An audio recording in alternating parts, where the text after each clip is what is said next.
జూబ్లీహిల్స్ ఎన్నిక రెండు రాష్ట్రాల్లో ఉత్కంఠ రేపుతోంది. ఇటు తెలంగాణ అటు ఏపీలో బెట్టింగ్ రాయిళ్లు కనకవర్షం కురిపిస్తోంది.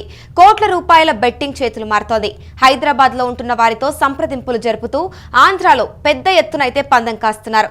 ఇక ఇదే అంశంపై పూర్తి సమాచారం మా ప్రతినిధి కిరణ్ అందిస్తారు. చెప్పండి కిరణ్, ఇప్పుడు రెండు తెలుగు రాష్ట్రాలు చూసుకుంటే కూడా దాదాపుగా 1500 కోట్ల రూపాయలు బెట్టింగ్ పై ఉన్నట్లయితే తెలుస్తోంది. దీనిపై మీ దగ్గర ఉన్న సమాచారం ఏంటి? అమూల్య, జూబ్లీహిల్స్ ఉప ఎన్నిక రెండు రాష్ట్రాల్లో హైటెన్షన్ రేపుతుంది. అంతేకాకుండా రెండు తెలుగు రాష్ట్రాల్లో కూడా బెట్టింగ్ రాయళ్లు భారీగా బెట్టింగ్ నిర్వహించారంటూ సమాచారం వినిపిస్తుంది. ఏదైతే జూబ్లీహిల్స్ ఉప ఎన్నిక ఉందో ఉప ఎన్నికల్లో బీఆర్ఎస్ వర్సెస్ కాంగ్రెస్ హోరాహోరీ యుద్ధం నడుస్తుంది. ఈ బ్యాటిల్లో ఎవరు గెలుస్తారంటూ బెట్టింగ్ రాయళ్లు ప్రత్యేకంగా సర్వే సంస్థలు నియమించుకొని ఆయా ప్రాంతాల్లో ఆయా డివిజన్ లో సర్వేలు నిర్వహిస్తున్నారు. ఒక్కో సర్వే సంస్థకు 5 లక్షల నుంచి 10 లక్షలు ఇస్తున్నారు. పెద్ద పెద్ద సర్వే సంస్థలకైతే 10 నుంచి 20 లక్షలు సర్వే సంస్థలకు ఇచ్చి ఏ పార్టీ గెలుస్తుంది, ఏ డివిజన్ లో ఏ పార్టీకి ఆధిక్యత ఉందంటూ సర్వేలు కూడా నిర్వహిస్తున్నారు.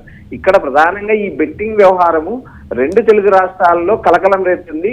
ఈ ఏదైతే 1500 కోట్లు ఉందో ఇప్పటికే దాదాపు 1000 కోట్లు బెట్టింగ్ చేతులు మారని సమాచారం వినిపిస్తుంది. రాబోయే రోజుల్లో ఎన్నికల కౌంటింగ్ వచ్చే రోజు కల్లా దాదాపు ఇది 1500 కోట్లకు చేరుతుందంటూ ప్రచారం నడుస్తుంది. ఈ బెట్టింగ్ రాయళ్ల పైన కానీ అటు ప్రభుత్వం కానీ ఇటు పోలీసులు కానీ ఎలాంటి చర్యలు తీసుకోలేదు.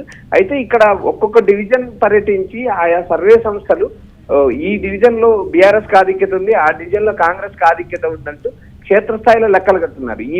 ఈ లెక్కలను బేస్ చేసుకొని నిర్వహించే ఈ బెట్టింగ్ ఎన్ని వందల కుటుంబాలను రోడ్డు పాలు చేస్తాయంటూ మరోపక్క విమర్శలు నడుస్తున్నాయి.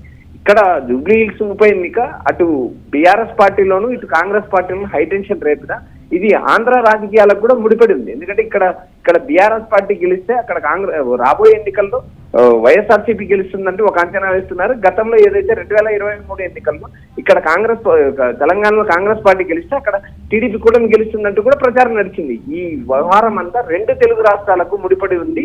ఇక్కడ గెలుపు ఓటములు కూడా ఆంధ్రలో కూడా రాజకీయాలను ప్రభావితం చేస్తాయంటూ ప్రచారం నడుస్తుంది. అమూల్య, మరి ఇప్పుడు ఈ బెట్టింగ్ రాయలపై ఎటువంటి చర్యలు తీసుకునే అవకాశాలు కనిపిస్తున్నాయి కిరణ్?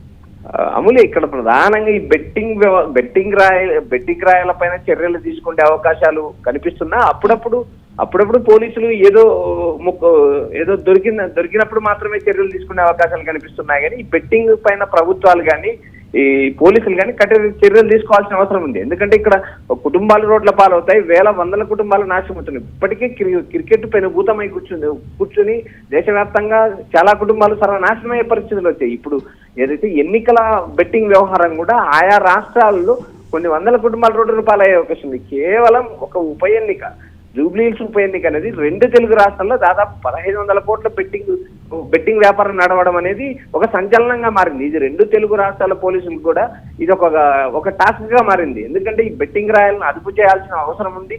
బెట్టింగ్ పైన కఠిన చర్యలు ప్రభుత్వాలు తీసుకోవాల్సిన అవసరం. ఇప్పటికే ప్రజా సంఘాలు కూడా ఆందోళన వ్యక్తం చేస్తున్నాయి. కొన్ని చోట్ల పోలీసులే బెట్టింగ్ సంస్థలకు మద్దతు పలుకుతున్నారంటూ కూడా ప్రజా సంఘాలు రోడ్డెక్కి నిరసన వ్యక్తం చేస్తున్నాయి. ప్రజాస్వామ్యంలో ప్రజలను కాపాడాల్సిన బాధ్యత ప్రభుత్వం ఉంటుంది. కాబట్టి ఈ బెట్టింగ్ సంస్థలను, సర్వే సంస్థలను, బెట్టింగ్ యాప్స్ ని ఇలాంటివి నిషేధించాలంటూ ప్రజా సంఘాలు ఆందోళన వ్యక్తం చేయడం మనం చూస్తూనే ఉన్నాం. అమూల్య, థ్యాంక్ యూ కిరణ్.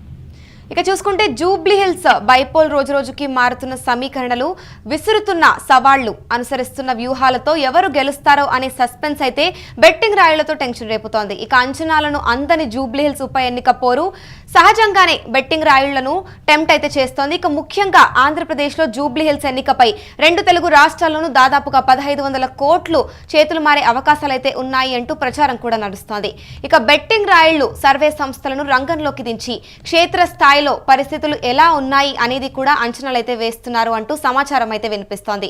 ఇక జూబ్లీహిల్స్ ఎన్నిక నోటిఫికేషన్ వచ్చిన నాటి నుంచి ఆంధ్రప్రదేశ్లో పందాల జోరైతే మొదలైంది. చాలా మంది సొంతంగా అయితే సర్వేలు కూడా చేయించుకుంటున్నారు. ఇక జూబ్లీహిల్స్ నియోజకవర్గం ప్రాంతాల్లో కూడా పాటు ఇక హైదరాబాద్ లోని ఇతర ఏరియాల్లోనూ తమ బంధువులకు ఫోన్లు చేసి ఎవరు గెలుస్తారు, ఏ పార్టీకి వాతావరణం అనుకూలంగా ఉంది అంటూ కూడా ఆరా తీస్తున్నారు. అయితే ఒక్కొక్క ఏరియాలో ఒక్కో ట్రెండ్ అయితే వస్తుండడంతో పలానా పార్టీ గెలుస్తుందన్న అభిప్రాయానికి రాలేకపోతున్నారు. దీంతో ఆ పార్టీ విజయ బావుట ఎగరేస్తుందంటూ జోరుగా అయితే పందాలు కాస్తున్నాయి.